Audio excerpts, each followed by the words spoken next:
Okay, switching gears to basketball. It's bringing Brian Robb here, and the NBA season's over. And Celtics didn't win it, but by all measure, a great success, being able to pull off what they did in the bubble. And now we're already looking to the off season. So, Lakers are the champions. A lot of people could have predicted that over a year ago when everything kind of started here, and LeBron going there. But now we're looking ahead already to next year. And again, our sponsor BetUS has already put out odds, of course, because that's what they do. And the Lakers are once again favored to win the NBA title, followed by the Clippers. The Bucks are in there in the Eastern Conference. There's another team from the Western Conference. That's Golden State, expected to have a big bounce back next year. We'll see about that, but certainly a return to health of all of their players and a high draft pick is going to greatly improve their fortunes. And then in come the Celtics here again, still trailing the Bucks ahead of the Heat, ahead of all the other Eastern Conference teams. Right behind them is Brooklyn. That one's interesting too. We'll talk about that as well. But first, Brian, just talk about the Celtics and what we see for next year, because this really is a run it back scenario, it looks like, for them. Yeah, there's no question that that's the option that's certainly the most likely based on how the team's salary cap is structured this offseason. Hayward is likely to opt in. There's a possibility they could, the Celtics can negotiate a long-term extension with him if he agrees to take a pretty sizable pay cut that would, in exchange for some extra security with years. But, Jason Tatum's not going anywhere. Kemba Walker's not going anywhere. Jaylen Brown is not likely he's not going anywhere. And, the C's could explore the trade market for Smart, but it's highly likely I think he's going anywhere either. So for the C's now, it comes down to, they have the 3 first-round draft picks. The treasure chest of assets in terms of picks is kind of coming to an end. So they're going to have to try to maximize that. They have the mid-level exception to spend. So they can get creative with some trades with those draft picks and try to find the upgrade to the bench that they need or the sharpshooting big man that could help. But as far as the main core goes, it's going to be a lot of the gains is going to be depending on just internal improvement amongst their core. Yep. And that's kind of where they're at is you've got what you've got. You've got the 3 picks. Unlikely they make them. They don't have a lot of space. If they stay under the cap, as you wrote on Boston Sports Journal, they can use the full $9 million, is it?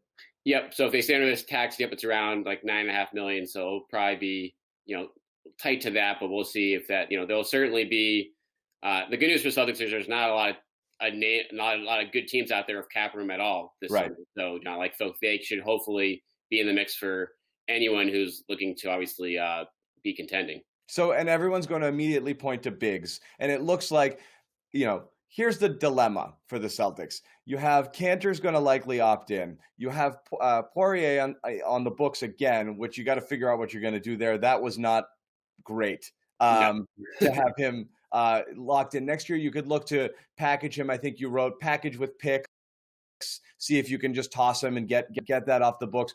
Obviously, you have Tice coming back at a very reasonable number, and you're not going to do anything with Tice because he has tremendous value, way more than what he's being paid. And you've still got Rob Williams. So the problem here is occupying this many spots on the roster for one-dimensional bigs. And so even though you need help there, you're now all of a sudden, you've got a little bit of a logjam. So how do they address that first and foremost? Potentially, I guess, moving or waiving people for sure. And then let's talk about a possible name or two after that. Yeah, there's no question you have too many centers on the roster. And on top of that, you have Grant Williams, who's fully capable of playing small ball center. So I think what you're going to see this offseason, John, is that I think Tice stays, Rob Williams stays, Grant Williams stays, and then, Kanter and Poirier, I think, will either be, in the case of Kanter, they'll probably like to find a trade for him. Poirier might be just straight up waived or packaged with picks in another deal. And then you look potentially to replace those 2 guys with just a big-bodied rebounder or a shooter, just something to provide some extra depth at that position behind Rob Williams, given his injury question marks there. But I think consolidating the back end of the roster, you had too much tied up in a position you honestly didn't play a ton. You don't need 4 centers on a roster in today's NBA or 4 true centers on the roster in today's NBA. So that's something that I think they'll try to consolidate. And certainly not ones that you're afraid to play in the second half of Yes. important games. Because again, you can put, I mean, Poirier doesn't even register in Yeah. that, but you're looking at Cantor and Williams, who are guys you just had no confidence in. So not only are they there, they're very situationally dependent. You really need somebody that you can just plug and play at least 15 to 20 minutes a game. If not, consider potentially starting depending on the matchup and using Tice off the bench. And again, it depends how you want to play it. So there's not a lot out there. And I think among the names that are, I think the conversation is going to center around here, a lot of the conversation. Ibaka seems to me like the dream scenario because he can do some things. He's not the same defender he was years ago, but his ability to step out, space the floor, knock down threes, and to be able to play really against any lineup, I think is a huge asset. And another guy people would gladly welcome back, and I think if they had him this year, it might have solved a lot of problems, is Aaron Baines. Just talk about those two guys' likelihood, and if you had your pick, money aside, and they can make it work and fit, where would you go here?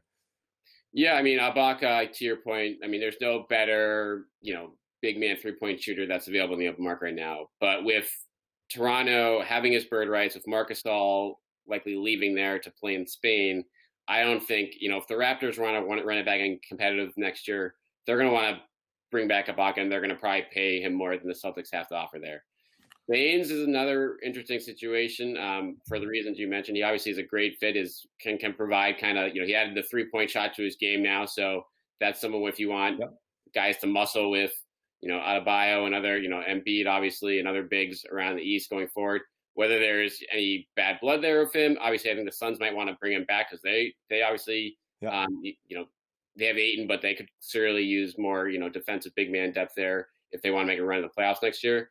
And then there's like Tristan Thompson, Derek Favors are probably the other two prized defensive-minded bigs out there that the C's would be going after, but there's going to be a lot of competition for their services, so I'm not sure the C's are going to be able to outbid anyone to land them. Yeah, and again, Thompson's one of those guys that sometimes plays himself off the floor. So it's, again, a person who you can use that fills a need, but then it creates other problems, when you're too heavily reliant on him. So everybody has their warts. Again, it seems like the thing that they're going to address. I think Baines makes sense, and at the very least, it would make Tommy Heinsohn happy, and I think that's a good thing. So we're going to wrap up this edition of the Boston Sports Beat with Brian Robb. Again, subscribe to Boston Sports Journal, 11 cents a day. Brian Robb's going to have nonstop previews this entire offseason, this seemingly short offseason as things ramp up for the draft and free agency. So there's going to be a lot to talk about. And of